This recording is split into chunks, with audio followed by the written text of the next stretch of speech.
ಕರ್ನಾಟಕ ರಾಜ್ಯದಲ್ಲಿ ಸ್ಪರ್ಧಾತ್ಮಕ ಪರೀಕ್ಷೆಗಳಿಗೆ ಸಿದ್ಧತೆ ಮಾಡಿಕೊಳ್ಳುತ್ತಿರುವ ಎಲ್ಲ ವಿದ್ಯಾರ್ಥಿ ಸಮೂಹಕ್ಕೆ ಕರ್ನಾಟಕ ಪರೀಕ್ಷಾ ಪ್ರಾಧಿಕಾರದ ವತಿಯಿಂದ ನಮಸ್ಕಾರಗಳು.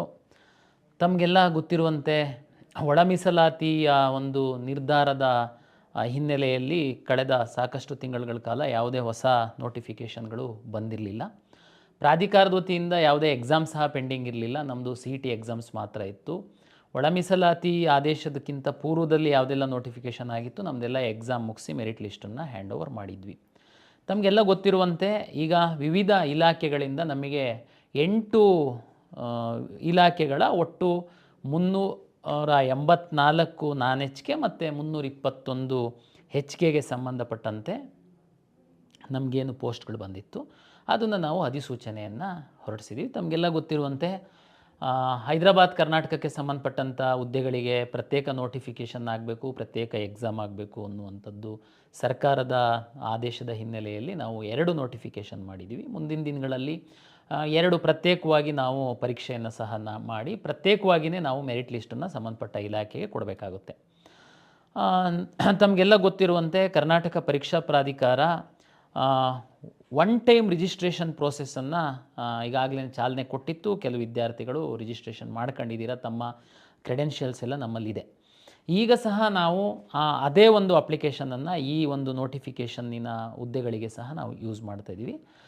ಭಾಳ ಸಿಂಪಲ್ ಇದೆ. ಡಿಜಿಲಾಕರ್ ಆ್ಯಪನ್ನು ಡೌನ್ಲೋಡ್ ಮಾಡಿಕೊಂಡು ಡಿಜಿಲಾಕರಲ್ಲಿ ತಮ್ಮ ಆಧಾರ್ ಬೇಸ್ಡ್ ರಿಜಿಸ್ಟ್ರೇಷನ್ ಮಾಡ್ಕೊಂಡು ನಂತರ ಅದು ನಮ್ಮ ಒಂದು ಪೋರ್ಟಲ್ಲಿಗೆ ಡೈರೆಕ್ಟ್ ಆಗುತ್ತೆ. ಅಲ್ಲಿ ನೀವು ಸರಳವಾಗಿ ಮಾಡ್ಬೋದು. ಇದ್ರದ್ದು ಹಿನ್ನೆಲೆ ಸಹ ಆಧಾರ್ ಬೇಸ್ಡ್ ತಾವು ಕನ್ಸೆಂಟ್ ಕೊಡಬೇಕಾಗುತ್ತೆ. ಕಾರಣ ತಮಗೆಲ್ಲ ಗೊತ್ತಿರುವಂತೆ ಕೆಲವು ವಿದ್ಯಾರ್ಥಿಗಳು ಮಲ್ಟಿಪಲ್ ಅಪ್ಲಿಕೇಶನ್ಸನ್ನು ಹಾಕ್ತಾಯಿದ್ರು. ಉದ್ದೇಶ ಏನಿತ್ತು ನನಗೆ ಗೊತ್ತಿಲ್ಲ. ಕೆಲವೊಮ್ಮೆ ಸರಿಯಾಗಿ ಕಂಪ್ಲೀಟ್ ಆಗಲಿಲ್ಲ ಅಂತ ಇನ್ನೊಂದು ಹಾಕುವುದು ಇದು ತುಂಬ ಗೊಂದಲ ಆಗ್ತಾಯಿತ್ತು ನಮಗೆ ಮಲ್ಟಿಪಲ್ ಅಪ್ಲಿಕೇಶನ್ ಇದ್ದಿದ್ದರಿಂದ. ಅದಕ್ಕೆ ನಾವು ಇದು ಒನ್ ಟೈಮ್ ರಿಜಿಸ್ಟ್ರೇಷನ್ ಒಂದು ಫಾರಮ್ ಮಾಡಿದ್ದೀವಿ. ಹಾಗಾಗಿ ಅದು ಕೆಲವು ವಿದ್ಯಾರ್ಥಿಗಳಿಗೆ ಅದ್ರ ಬಗ್ಗೆ ಎಕ್ಸ್ಪೀರಿಯನ್ಸ್ ಸಹ ಇದೆ.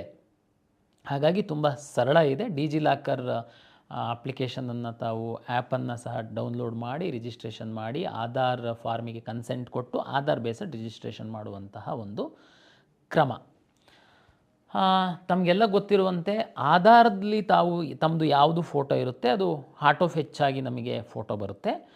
ಜೊತೆಗೆ ನಾವು ಒಂದು ಫೋಟೋವನ್ನು ಸಹ ತಮಗೆ ಅಪ್ಲೋಡ್ ಮಾಡೋದಕ್ಕೆ ಹೇಳಿದ್ವಿ. ದಯಮಾಡಿ ಒಳ್ಳೆಯ ಫೋಟೋವನ್ನು ಅಪ್ಲೋಡ್ ಮಾಡಿ. ತಮಗೆಲ್ಲ ಗೊತ್ತಿರುವಂತೆ ನಾವು ಫೇಸ್ ರೆಕಗ್ನೈಜೇಷನ್ ಆ್ಯಪನ್ನು ಡೆವಲಪ್ ಮಾಡಿದ್ದೀವಿ. ಮುಂದಿನ ನಮ್ಮ ಪರೀಕ್ಷೆ ದಿನಗಳಲ್ಲಿ ನೀವು ಅಪ್ಲಿಕೇಶನಲ್ಲಿ ಹಾಕಿರುವಂತಹ ಫೋಟೋ ಮತ್ತು ನೀವೇನು ಪರೀಕ್ಷಾ ಕೇಂದ್ರಕ್ಕೆ ತಾವು ಬರ್ತೀರಾ ತಮ್ಮದು ಎರಡನ್ನೂ ಮ್ಯಾಚ್ ಆದರೆ ಮಾತ್ರ ನಾವು ಪರೀಕ್ಷಾ ಕೇಂದ್ರಕ್ಕೆ ಬಿಡ್ತೀವಿ.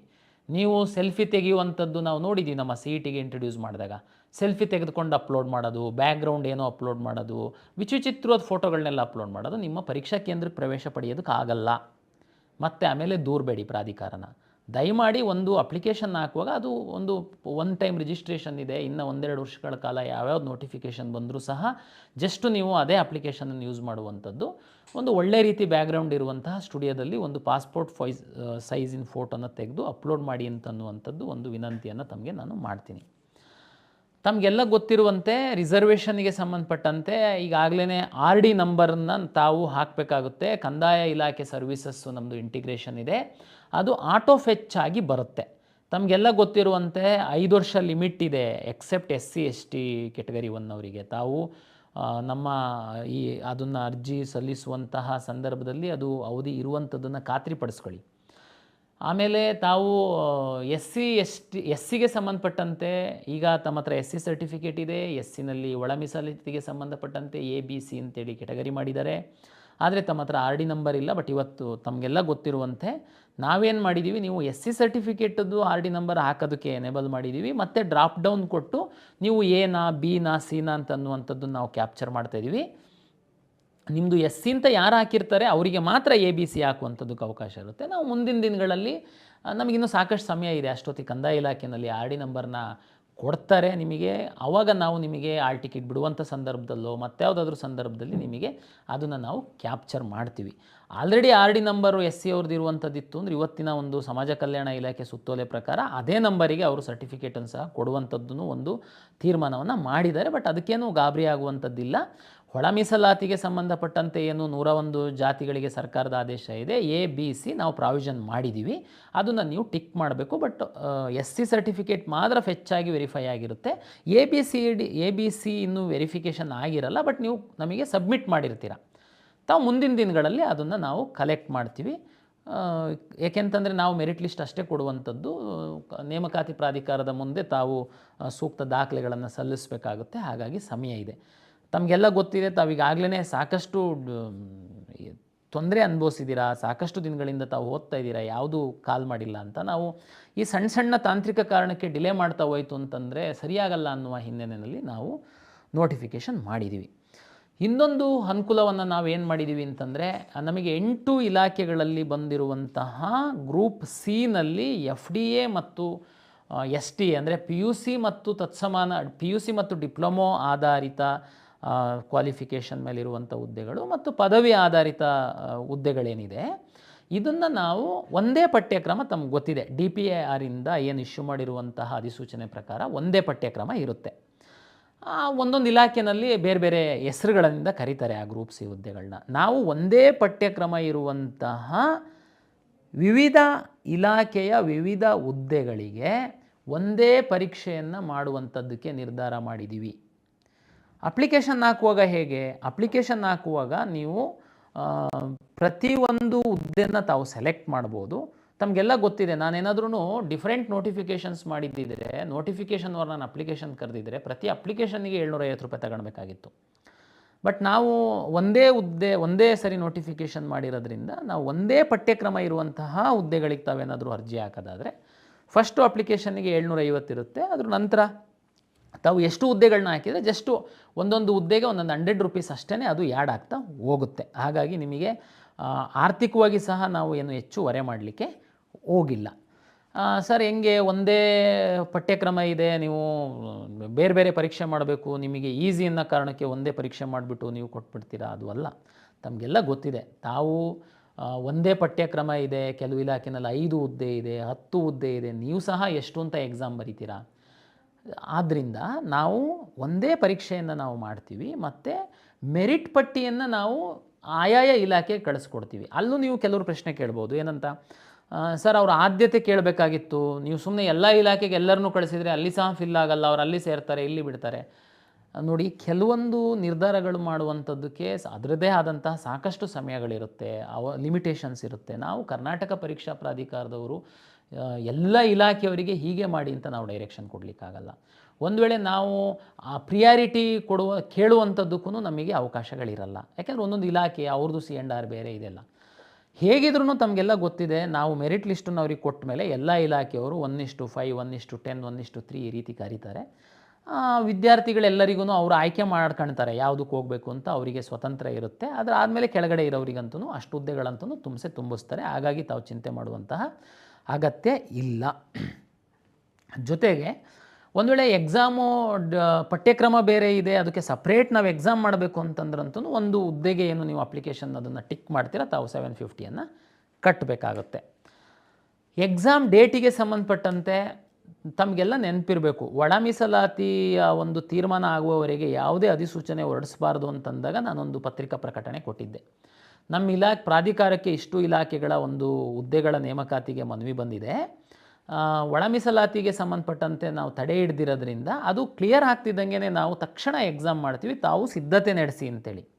ಹಾಗಾಗಿ ನಾವು ಈಗ ಏನು ಅರ್ಜಿ ಕರೆದಿದ್ದೀವಿ, ನಾವು ಆದಷ್ಟು ಡಿಸೆಂಬರ್ ಅಂತ್ಯ ಅಥವಾ ಜನವರಿನಲ್ಲಿ ನಾವು ಪರೀಕ್ಷೆಯನ್ನು ನಡೆಸ್ತೀವಿ. ಅದಕ್ಕೂ ಕೆಲವು ವಿದ್ಯಾರ್ಥಿಗಳು ಪರೀಕ್ಷೆ ಮುಂದೂಡಿ ಎನ್ನುವಂಥದ್ದೇ ಒಂದು ವರ್ಗ ಇರುತ್ತೆ.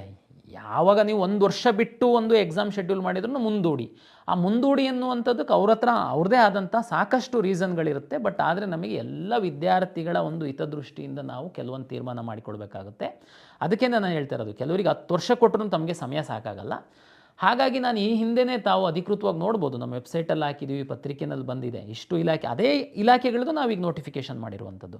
ಹಾಗಾಗಿ ನಾವು ಡಿಸೆಂಬರ್ ಅಂತ್ಯ ಜನವರಿನಲ್ಲಿ ಪರೀಕ್ಷೆಯನ್ನು ನಡೆಸುವಂಥದ್ದಕ್ಕೆ ಸಿದ್ಧತೆಯನ್ನು ಮಾಡಿಕೊಳ್ತಾ ಇದ್ದೀವಿ. ಹಾಗಾಗಿ ದಯಮಾಡಿ ತಾವು ಯಾರು ಈ ಕ್ಷೇತ್ರದಲ್ಲಿ ಅಭ್ಯಾಸ ಮಾಡ್ತಾಯಿದ್ರೆ ತೀವ್ರತರವಾಗಿ ಸ್ಟಡಿ ಮಾಡಿ ಅಂತನ್ನುವಂಥದ್ದು ಮತ್ತು ಪರೀಕ್ಷೆಯನ್ನು ನೀವು ಯಾರೋ ಒಂದು 10 ವಿದ್ಯಾರ್ಥಿಗಳು ಸೋಷಿಯಲ್ ಮೀಡಿಯಾದಲ್ಲಿ ಪೋಸ್ಟ್ ಮಾಡ್ತಿದ್ದಂಗೆ ನನ್ನ ನಿರ್ಧಾರ ಬದಲಾವಣೆ ಮಾಡುವಂಥದ್ದಕ್ಕೆ ಸಾಧ್ಯ ಇಲ್ಲ. ಅದಕ್ಕಾದಂಥ ಸಾಕಷ್ಟು ಕಾರಣಗಳಿರ್ತವೆ.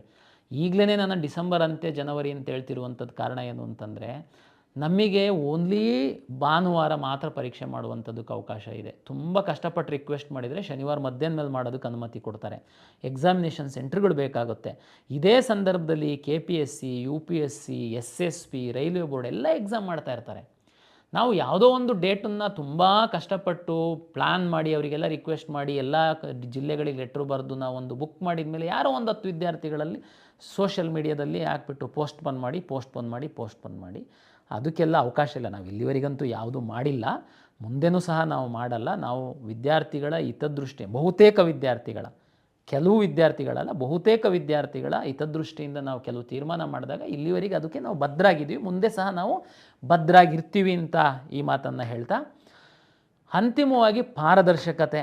ಸಾಕಷ್ಟು ವಿದ್ಯಾರ್ಥಿಗಳು 24 ಅವರ್ಸು ತಾವು ಊರನ್ನು ಬಿಟ್ಟು ಬಂದು ಬೇರೆ ಬೇರೆ ಕೋಚಿಂಗ್ ಸೆಂಟ್ರ್ ಸೇರಿ ಓದ್ತಾ ಇದ್ದೀರಾ.